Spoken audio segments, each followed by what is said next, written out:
Hey everybody, it's Michael Strahan, and I just like you having same conversation with my friends and family about what's going on, about the death of George Floyd and Ahmaud Arbery and Breonna Taylor, just continuously having the conversation over and over again that we continue to have too much.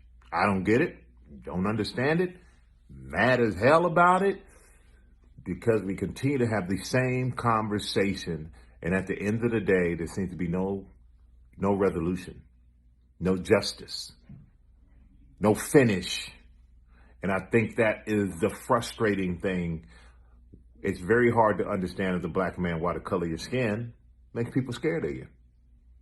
As they say, and I hear it all the time, not every cop is a bad cop. Not every black person is a bad person. Plain and simple. And I have a lot of cops who are my friends. I have cops who work for me.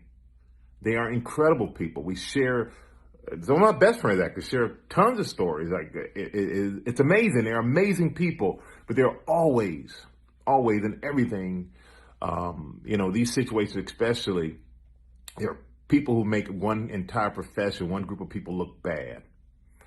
And as a black man in this country, a country that's supposed to be free, a country that's supposed to have your back, supposed to be your country you work so hard for and your families work so hard for. My father in the military, all these years serving this country, but not have the freedoms that you're fighting for others to have. Not having the respect you're fighting for others to have, but expected to give respect is the hardest part. And everyone I would probably imagine being famous, being known. Does it help? Yeah, in some ways it does, but a lot of times somebody doesn't know you're famous. A week and a half ago, I'm in the car driving, nice car, just driving. I get pulled over, cop pulls over for nothing. I'm not speeding, I'm in traffic, I'm nothing, just doing nothing but driving while black. And comes up to my window, looks in and goes, "Oh, Michael, I'm such a big fan. When I was a kid, I'd go trick-or-treating just to come by your house hoping to meet you." And what a way to meet me, by pulling me over for doing nothing. That's not the first time, many times over my years. But it's just little things like that, just agitate. But imagine if you're not famous. Imagine if it happened to you all the time. Imagine if you're getting pushed around and disrespected and talked to in a way that makes you feel subhuman. And to see George Floyd die in the way he died, with such a callous attitude towards his life, such disdain for the public who's begging you to let that man breathe, it angers me. I get the protests. I understand the protests. I do not agree with the looting and the rioting, because that's taking advantage of a situation and dishonoring George Floyd and all the others who we know of who have died senselessly at the hands of the police. I'm shocked and surprised we got to keep having these conversations over and over again. Over and over again. Every few months, every year, or whatever, I feel like we're having these conversations over and over again. And it has to stop, because people are human beings. We need to look and respect each other as a human being, as we would treat your family, expect them to be treated when they walk out the house. You shouldn't have to worry that they're not going to come back, or they possibly won't come back. I mean, my son was put in the back of a cop car, and they walked the person by to look in the back to say if that him or not, because he looked like someone they said was Dominican who had robbed someone.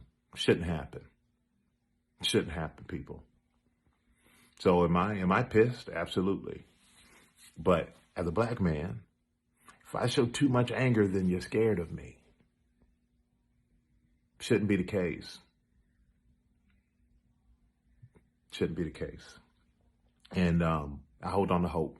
That's it. Hold on to hope. Hope my kids can grow up and be in a place that's better than the place that we're in right now. And that's the only thing we can hope for. And if it doesn't change now, I don't know what's going to take to change it. Because now the power is not in the politicians. The power is not in some grand speech. The power is in the people. People make a change. We all know that.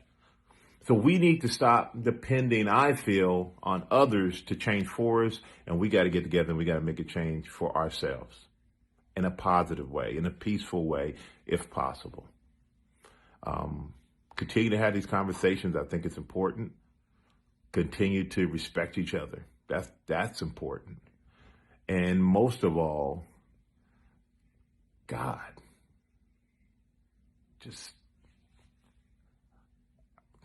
angry, upset, sad, scared, all that. And hopefully there's some change coming.